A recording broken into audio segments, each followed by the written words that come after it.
Knicks, we'll call that Knicks and the Pistons. Oh my God. That's series right there.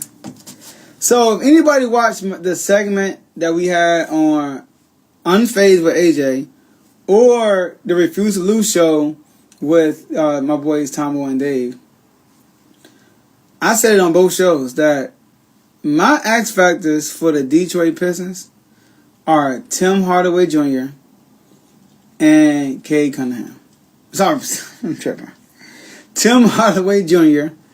and Malik Beasley. Those are my two X factors for the series because they're going to force Cade to shoot jump shots.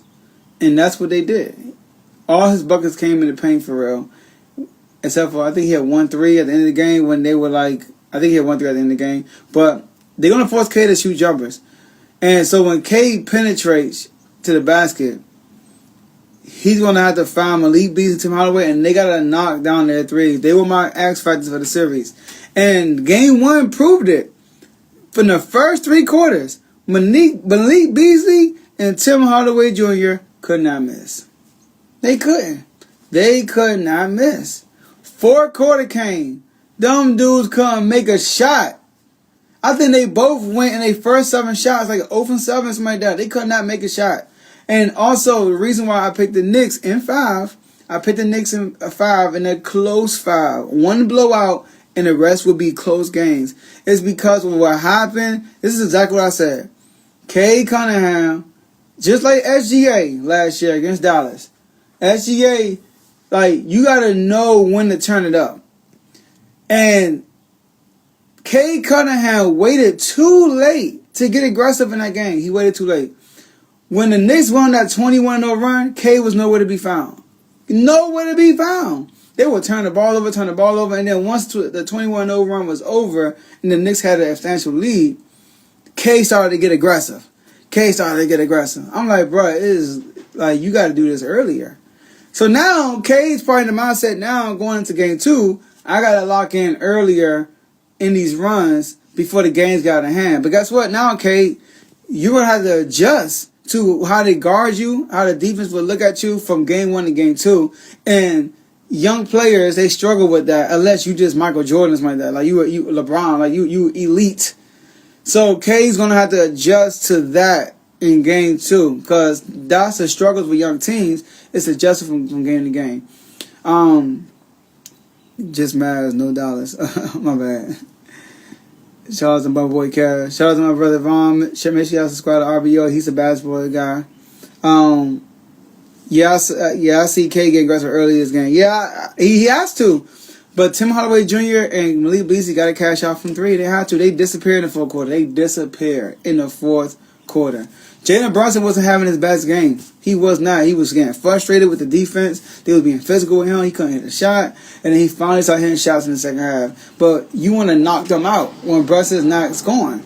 But Mikal Bridges gave him some good buckets early on in the game. OG was cooking. Shout out to OG and Tobias Harris. Like they were... I mean, who would have thought game 1, who's going to be the guys that's going at it in game 1? We got OG and Anunoby and Tobias Harris. Who would have thought? Now, don't get me wrong. OG has been cooking since Jalen Brunson got hurt. Like, going into the end of the season, OG been turning up and scoring. You know, although when he played the Celtics, he kind of disappeared. But I think it was the Celtics. But OG has been turning up offensively. And I think he had 21 in the first half, and Tobias had 18, 19, something like that. They went crazy. They was going at it. So, but like Vaughn said in the comments, Cade gonna have to be more aggressive early. He can't let the game get out of hand. When you're a superstar talent in the playoffs or games, period, when the game start to get out of hand, you start to bleeding. And it don't have to be you scoring, but you initiate something and create an opportunity. Create a basket. It could be you penetrating to the basket and getting somebody an open look. It could be you just drawing the foul, getting to the free throw line to calm things down. But a vet knows that. Not a youngin. A youngin really rarely knows that for real. That's something you got to experience in the playoffs. Especially playing in New York City at the Garden. Them fans be going crazy. Like, you got all them celebrities out there too. You know, they talking to you all the time. Man, it's just different playing in Madison Square Garden. So, Detroit choked. Just like we said about Orlando, kind of choked the game away. No, not Orlando. Clippers. Detroit did too. Shout out to Bibby. That's what I said about Bron, bro. I understand you want Luka to get in rhythm. He was BSing last game. That's why we took an L. Yeah, you know what? Since we here, baby, this...